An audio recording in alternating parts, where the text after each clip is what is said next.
Pete the Cat, Falling for Autumn by Kimberly and James Dean. Read by Ben Hobbs.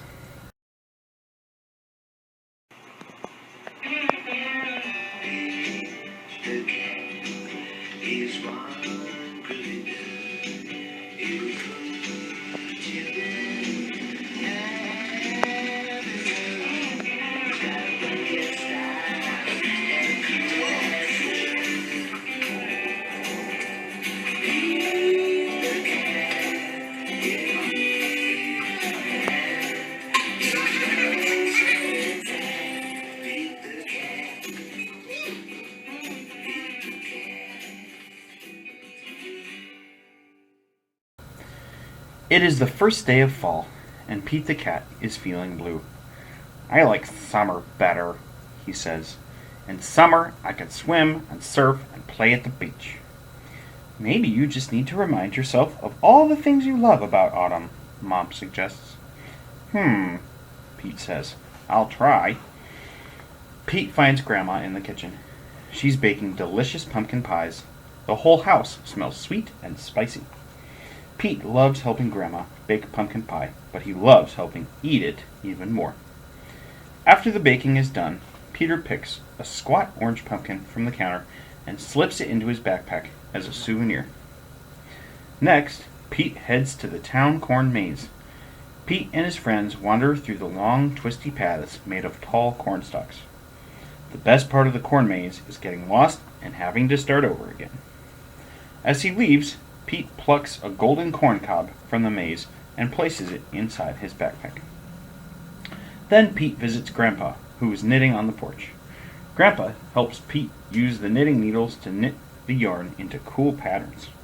Together, Pete and Grandpa make a long, cozy scarf for Pete to wear. When they're done, Pete chooses a little ball of leftover yarn and places it inside his backpack. Next, Pete goes to the hayride at the park. Pete, Bob, Mom, Dad, and Grandpa all pile into a wagon filled with hay. They go on a bumpy wagon ride around the park. "Woohoo!" Pete shouts. At the end of the ride, Pete grabs a handful of sweet-smelling hay from the wagon and stuffs it into his backpack. Pete heads over to the apple orchard, where he and Callie go apple picking. They eat sweet apple donuts and drink hot apple cider and fill their buckets with apples of all different shapes and sizes. Before he leaves, Pete chooses a round red apple and drops it into his backpack. Next, Pete stops by the park. He plays touch football with Bob and their friends. Pete scores a touchdown, and everyone cheers. After the game, Pete grabs Bob's football and stuffs it into his backpack. It barely fits.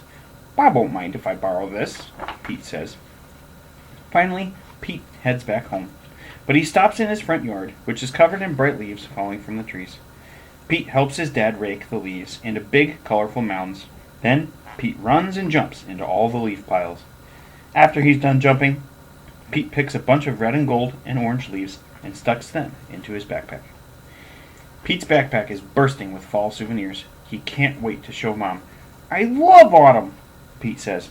"Wonderful," says Mom. "You know, these would make great decorations for Thanksgiving." So Pete helps Mom fill a basket with all his mementos. They place the basket at the center of the table. "You did a great job, Pete," says Mom. "It's beautiful," says Dad. "Is that my football?" asks Bob. Just then, the doorbell rings. The Thanksgiving guests are here. All of Pete's family and friends gather around the dining room table. They tell stories and laugh at jokes while they eat. Everyone is having a good time. Pete looks around the table and smiles. He loves lots of things about autumn, but Pete knows what he loves most of all, year long, is his family and his friends. The end.